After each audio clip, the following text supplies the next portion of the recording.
All right. Hey, you guys, and welcome to One Leg is Enough. Um, Anyways, I wanted to get on. It's been a long time since I've been on, and I'm like, okay, I told you I was going to do this. I'm going to start doing it more. So, well, let's just see how this goes. And maybe, just maybe, I can start coming on more often with little nuggets of information. As you know, I am an amputee. If you're watching, that's probably why you're watching, because I'm an amputee. I'm an above knee amputee, and I was away at a little resort here close by. So we call that a little staycation, Arizona. I don't know why we choose to do a staycation in Arizona when it's triple digits, but we did. But we went to this place, and I thought it was funny. And I saw this book, and luckily, my husband has the same sense of humor as I do. And I thought I would get this, How to Walk by Thich Nhat Hanh, who was a monk and a meditative master. And I remember growing up and reading some of his stuff when I was going through those college years. I was a vegetarian for a little bit and trying to find some inner peace and everything. But I thought for an amputee, this is hilarious. But I also thought, I bet there is some seriously amazing small nuggets of information. I mean, they're all just little statements that help us kind of be present and be here right now.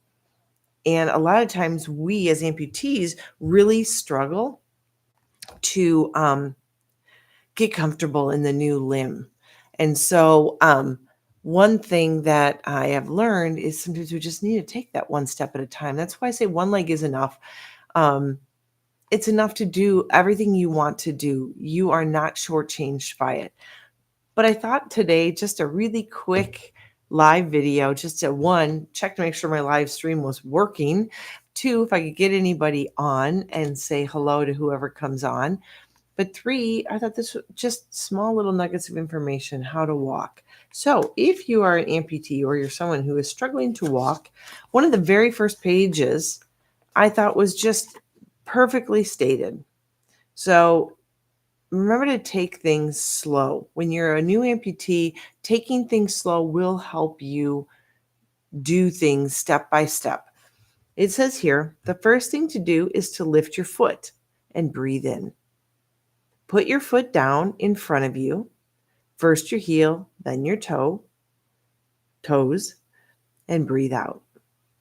Feel your feet solid on the earth. You have already arrived. And I think, just basically, I feel like every time we do something, right, we're always here right now, but I need to get there. We don't talk about the journey in between. And really, being an amputee is one long journey.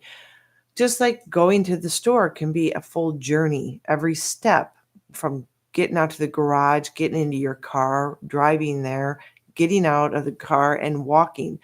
And for some people, people think that just being in a store like a Walmart that's huge or whatever, and being able to walk through a whole big Costco, Walmart, big grocery store, up and down every aisle is huge. But it's all those little steps just to get there that can wear an amputee out. For me, getting the dogs locked up, sneaking out so they don't get past me, and inevitably, I always get my prosthetic or my prosthesis stuck in the door on the way out the door. And then when I get in the car, I have to jump up. I have a lifted Bronco, and every single time, without fail, I hit my valve release on my inside of my leg on the steering wheel, which lets some air out, which means then when I get out of my car, I'm going to hear a with my leg going back down in it. And then getting out of the car again, adjusting the prosthesis to make sure I can walk comfortably. And usually the first 5 to 10 steps still feels awkward 5.5 years later. And then I get my rhythm going. Or sometimes I don't because the way it's fitting and the way I feel. So if you're an amputee, be watching for me. I'm going to use a little bit more of Thich Nhat Hanh's insight and meditative thoughts and processes just to get us walking. So I hope you enjoyed this quick little nugget of information. Again, remember, one leg is enough.